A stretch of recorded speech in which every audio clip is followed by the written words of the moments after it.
బాబాయ్ వాళ్ళు చచ్చిపోయి అనుకుని పోయినాట ముసైతాను చచ్చిన నిలిపోయినాకు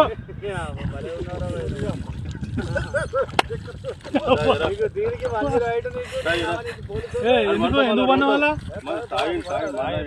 తాయి పండుకున్నా ఎందుకు అనుకున్న వాళ్ళ ఈ చల్లదనానికి ఎండకు చేయలేక